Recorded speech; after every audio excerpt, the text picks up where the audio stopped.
नमस्कार, मैं हूं हिना। आप देख रहे हैं हमारा खास कार्यक्रम ग्रह नक्षत्र और आप। जो काम लकीरें नहीं कर सकती वो एक फकीर कर देता है। इस कहावत के बारे में तो आपने सुना ही होगा।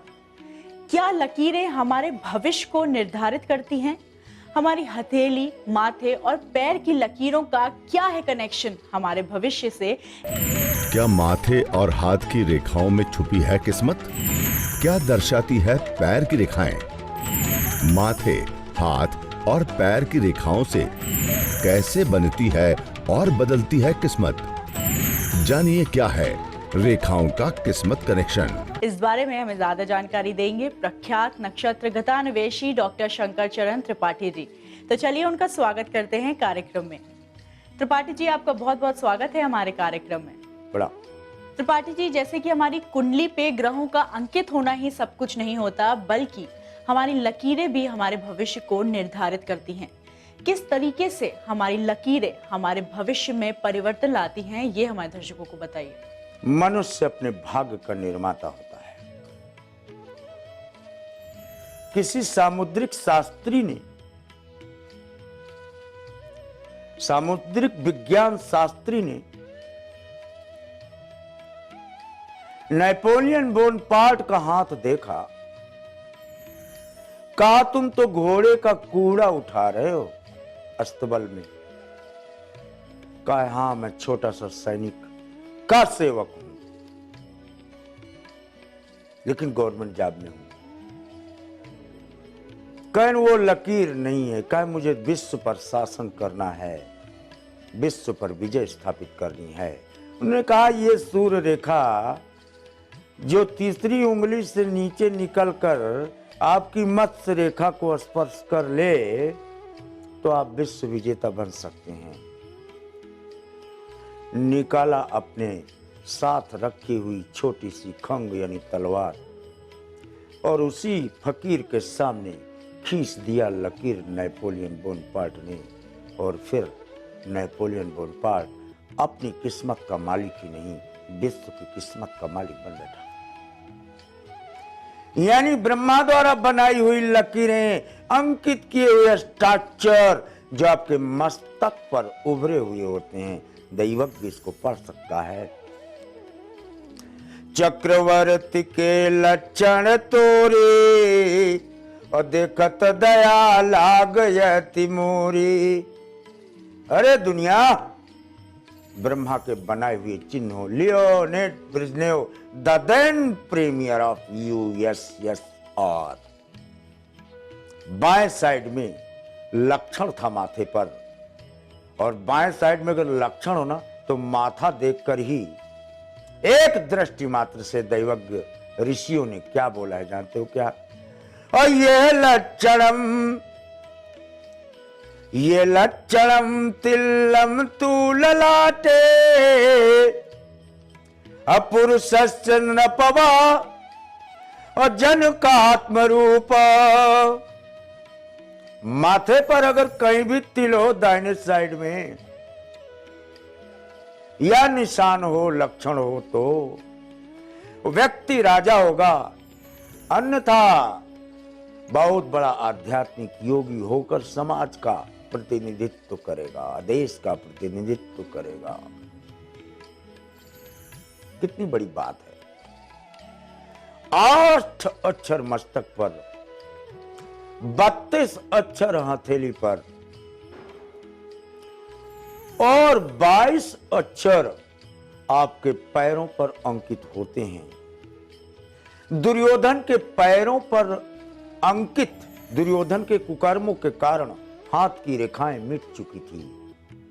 मस्तक पर मुकुट बना होने के कारण कोई दैवज्ञ पढ़ नहीं सकता था, सहदेव भी नहीं। लेकिन दुर्योधन लक्ष्मी पुत्र था और जहां भी पैर रखता था वहां उसके अष्टाक्षर 22 अक्षर उसके पैरों में अंकित होकर रोड में आ जाते थे और पता लग जाता था कि यहां से दुर्योधन एक महापुरुष गया है, जैसे पानी में प्रवेश किया है। सिद्ध हुआ आपकी हाथ और माथा और आपका पैर, ये तीनों ब्रह्मा के द्वारा बनाई हुई सूर्य लग्न, चंद्र लग्न एवं नवमांश है, जिसमें सूर्य लग्न आपका दाहिना हाथ है, चंद्र लग्न आपका बायां हाथ है। सूर्य लग्न दाहिना हाथ पर यानी दशम पर बैठा हुआ ग्रह लग्न में बैठा हुआ माना जाता है, इसलिए माथे पर अंकित रेखाएं आपके हथेली पर अंकित रेखाओं से 99.9% मिलती है और पैरों पर अंकित रेखाएं मात्र 64%। त्रिपाठी जी, ये तो बात हो गई लकीरों के महत्व के बारे में।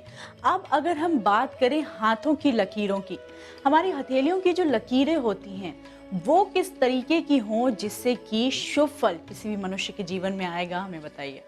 प्रथमेति जीवा, पहली उंगली बृहस्पति की है, ज्ञान की है, उच्च कोटि के पद की है। प्रथमेति जीवा असनितो द्वितीयम्, दूसरी जो सबसे बड़ी उंगली आपकी होती है ये शनि है और इसके नीचे पड़ने वाली रेखाएं शनि की रेखाएं कहलाती हैं।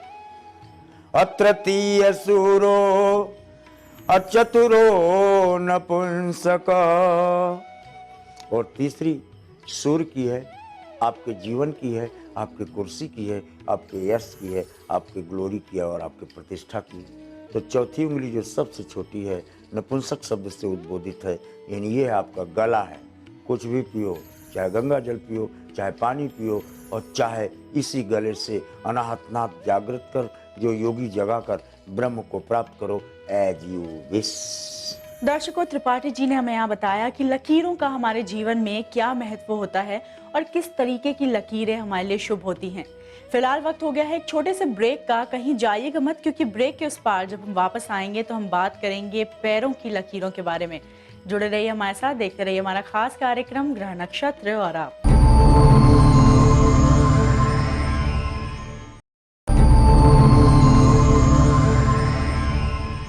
ब्रेक के बाद स्वागत है आपका। आप देख रहे हैं हमारा खास कार्यक्रम ग्रह नक्षत्र और आप।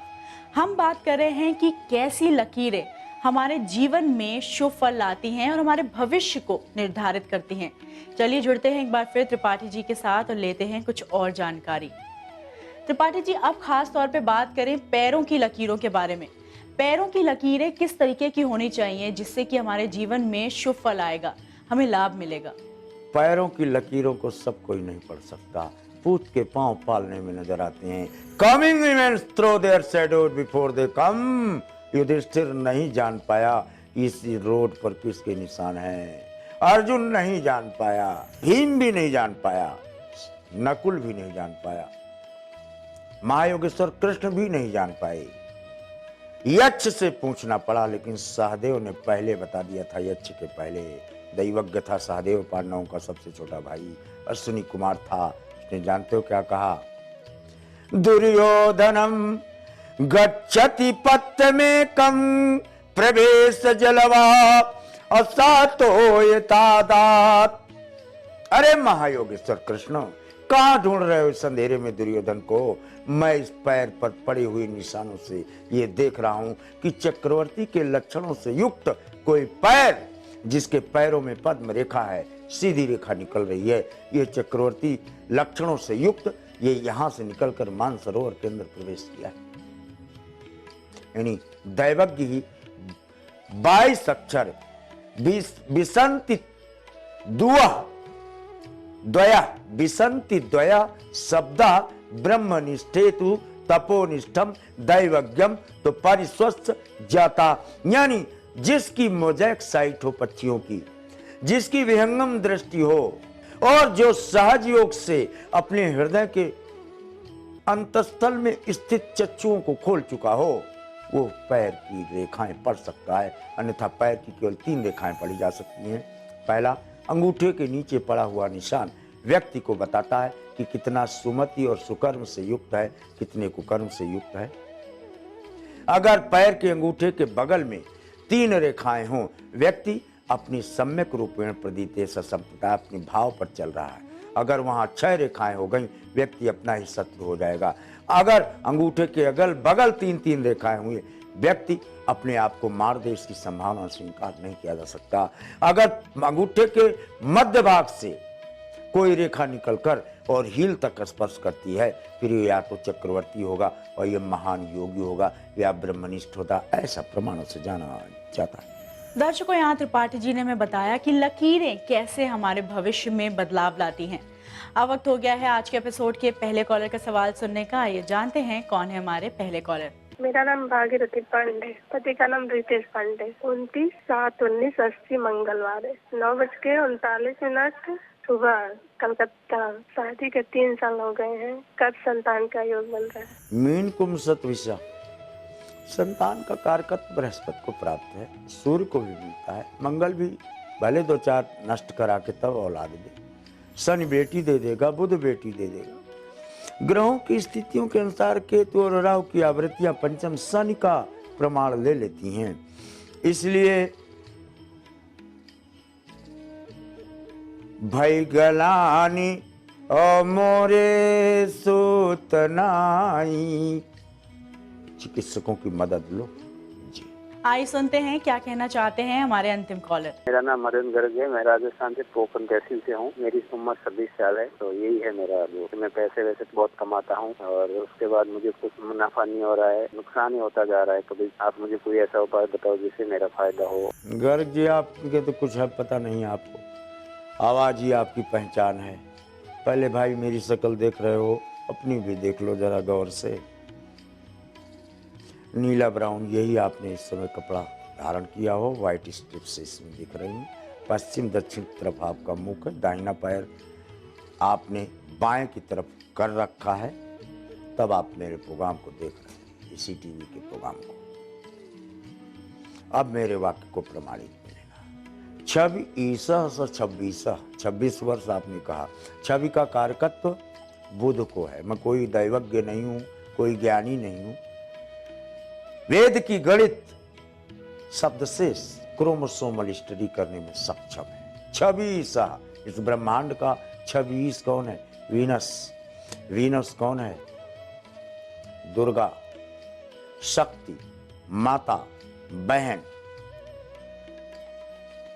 इनमें से किसी का भी एक चयन कर लो और बुधवार के दिन इनको वस्त्र, पेड़े, कुछ भी दे दो।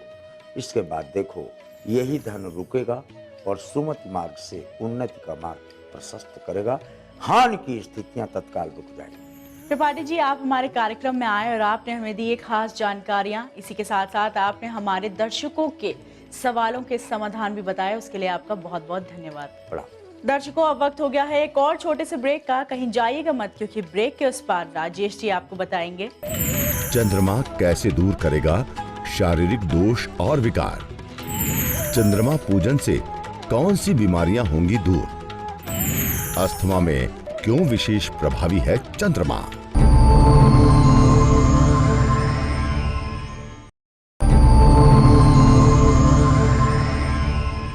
ब्रेक के बाद एक बार फिर स्वागत है आपका। आप देख रहे हैं हमारा खास कार्यक्रम ग्रह नक्षत्र और आप। चलिए कार्यक्रम को आगे बढ़ाते हैं और स्वागत करते हैं आचार्य राजेश जी का। राजेश जी, आपका बहुत बहुत स्वागत है हमारे कार्यक्रम में। नमस्कार। आज है 28 फरवरी, दिन मंगलवार। क्या कहता है आज का पंचांग, आइए जानते हैं राजेश जी से। फाल्गुन मास शुक्ल पक्ष द्वितीय तिथि मंगलवार का आज दिन है। शुभ समय दोपहर 12 बजे से दोपहर 1:30 तक। राहु काल दोपहर 3 बजे से दोपहर 4:30 तक। आज चंद्रमा रहेंगे मीन राशि में। राजेश जी, जैसे कि आज चंद्र दर्शन का दिन है, आज के दिन कैसे हमें उत्तम स्वास्थ्य की प्राप्ति हो सकती है? आज चंद्र दर्शन का मुहूर्त है। द्वितीय का जो चंद्रमा होता है उस पर किसी भी प्रकार का ग्रहण नहीं लगता है। आपने कई बार पत्रिका में सुना होगा कि ग्रहण दोष है, काल सर्प दोष है। यदि द्वितीय का चंद्रमा आपकी कुंडली में है या द्वितीय के दिन आपका जन्म है, ऐसे समय में कोई भी दोष आपको नहीं लगता है। और यही कारण है कि द्वितीय का चंद्रमा का दर्शन करना बहुत शुभ माना जाता है, क्योंकि चंद्रमा की कृपा से ही शरीर में पानी की कमी नहीं होती है, जलोदर रोग नहीं होते हैं। और चंद्रमा के दूषित हो जाने से, कुपोषित हो जाने से कई प्रकार के रोग व्यक्ति के शरीर में आ जाते हैं, जैसे अस्थमा आ जाता है, स्किन के रोग आ जाते हैं, कुपोषण का शिकार हो जाता है, दवाइयाँ व्यक्ति को नहीं लगती हैं। यह सब चंद्र की कृपा से होता है, क्योंकि चंद्रमा को जड़ी बूटियों का देवता भी कहा जाता है।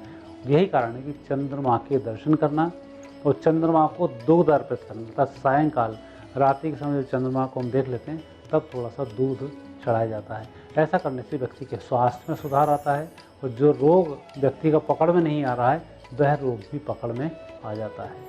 राजेश जी, ये तो आपने बताया कि कैसे हमें उत्तम स्वास्थ्य की प्राप्ति हो सकती है। अब अगर बात करें राशियों की, तो मेष से लेके कन्या राशियों के लिए कैसा रहेगा आज का दिन और कौन से उपाय उनके लिए शुभ फल लाएंगे? मेष राशि वाले व्यक्तियों के लिए तो आज चंद्रमा, मंगल और शुक्र तीनों ही द्वादश भाव में हैं। कहीं ना कहीं परिजनों की इच्छा आपके माध्यम से पूरी होने वाली है। कोई वस्तु खरीदने में आएगी, उससे परिजन प्रसन्न रहेंगे। आपका थोड़ा खर्चा हो सकता है, लेकिन दिन खुशी भरा है। वृषभ राशि व्यक्तियों के ग्रह योग बहुत अच्छे हैं। आनंद की प्राप्ति होगी। आज रुका धन भी आपको प्राप्त हो सकता है और कम मेहनत में अच्छी सफलता आज जरूर मिल जाएगी। और आज के दिन यदि शिव जी की आराधना की जाए तो बहुत अच्छा रहेगा। मिथुन राशि व्यक्तियों को व्यवसायिक सफलता के लिए कुछ नए परिवर्तन के बारे में सोचना होगा और यह परिवर्तन होगा जो आपके लिए भविष्य में लाभकारी होगा। अर्थात आज की योजनाओं को आप लिख कर रखें, भविष्य में इससे संबंधित ही कोई कार्य करेंगे जो सफल रहेगा। कर्क राशि व्यक्तियों का दिन आज अच्छा चल रहा है, लेकिन आज भाग्य को बढ़ाने का दिन है। कई बार ऐसा समय आता है जब हम कुछ दान करते हैं तो कई गुना फल प्राप्त होता है। और दान करने के साथ साथ विशेष रूप से जब हम वस्त्र दान करते हैं तो हमें उत्तम सुखों की प्राप्ति होती है। और आज का दिन ऐसा ही दिन है, किसी भी कन्या को नारंगी रंग के वस्त्र भेंट करें, आपकी मनोकामना पूरी होगी। सिंह राशि व्यक्तियों का आज दिन स्वास्थ्य की दृष्टि से थोड़ा सा कमजोर दिन है। खाने पीने पर आज आपको नियंत्रण रखना होगा। विशेष रूप से सुपाच्य भोजन करें, बेहतर होगा। लेकिन जिस क्षेत्र में आप कार्य कर रहे हैं वहाँ मेहनत अधिक होगी, सफलताएं भी प्राप्त हो जाएंगी। कन्या राशि व्यक्तियों का समय अच्छा है। विशेष रूप से पारिवारिक जीवन को देखा जाए तो आज कुछ अच्छी सफलताएं हाथ लगेंगी। परिवार का तनाव दूर होगा। आपकी मेहनत परिजनों के पक्ष में रंग लाएगी। राजेश जी, जैसे कि हम चंद्र दर्शन की बात कर रहे हैं, तो खास तौर पे आज के दिन चंद्रमा के दर्शन से कैसे चर्म रोग और अस्थमा से मुक्ति पाई जा सकती है? चंद्र दर्शन में चंद्रमा के पूजन से कई प्रकार के रोगों पर नियंत्रण होता है। जैसे चर्म रोग पर नियंत्रण होता है, रक्त से संबंधित कोई दोष, विशेष रूप से व्हाइट सेल से संबंधित कोई दोष बनता है तो उसमें भी चंद्रमा कारक ही होते हैं। अंदर कहीं कोई इन्फेक्शन हो जाता है उसका कारक भी चंद्रमा होते हैं। अस्थमा, त्वचा रोग से संबंधित जो कारक हैं उसमें भी चंद्रमा का प्रभाव कहीं ना कहीं पड़ता ही है। ऐसे समय में आज के दिन यदि व्रत रख सके तो बहुत अच्छा है, और व्रत नहीं रख सकते हैं तो सायंकाल 4 बजे के बाद तो आप सिर्फ पानी ग्रहण करें, अन्य सामग्री ठोस आप नहीं लें। चंद्रमा के आप दर्शन करें। चंद्रमा को एक दीपक दिखाना है। सूरज को दीपक दिखाने से कुछ नहीं होता, लेकिन चंद्रमा को दीपक दिखाने से जरूर स्वास्थ्य में लाभ होता है। चंद्रमा को देखते हुए दीप प्रज्वलित करें और दीपक के पास में दोनों साइड थोड़ा सा दूध अर्पित कर दें और दीपक से आप कामना करें आपके उत्तम स्वास्थ्य की, आपके परिवार के स्वास्थ्य की और आपके ऊपर पड़ रहे विपरीत प्रभावों की। निश्चित रूप से चंद्रमा की कृपा से सभी कुछ सफल हो जाएगा। राजेश जी, ये तो आपने बताया कि चंद्रमा के पूजन से कैसे हमें उत्तम स्वास्थ्य की प्राप्ति हो सकती है। अब अगर बात करें अंतिम 6 राशियों की, यानी तुला से लेके मीन राशियों के लिए कैसा रहेगा आज का दिन और क्या कहते हैं उनके सितारे, ये हमारे दर्शकों को बताइए। तुला राशि व्यक्तियों का दिन अच्छा है, लेकिन आज संभल कर भी चलना होगा। आज कोई व्यक्ति आपके मन की बात जानकर आपकी योजनाओं को चुरा सकता है, इसका ही ध्यान रखें, बाकी काम सफल है। वृश्चिक राशि व्यक्तियों का बहुत अच्छा दिन है और देश विदेश से संबंधित कुछ शुभ सूचनाएं मिलेगी, उसको पाकर आप प्रसन्न होंगे। धनु राशि व्यक्तियों का दिन आज अनुकूल रहेगा, लेकिन आज आपको थोड़ा सा सावधान रहकर कार्य करना होगा। पहले तो धन की व्यवस्था करें, दूसरा दूसरे की बातों में बहुत अधिक प्रभावित आप ना हो, अपने मन की बात जरूर करें। मकर राशि व्यक्तियों का आज दिन सबसे अच्छा है। आज खुशखबरी भी मिलेगी, पैसा भी बचेगा, मन भी प्रसन्न रहेगा।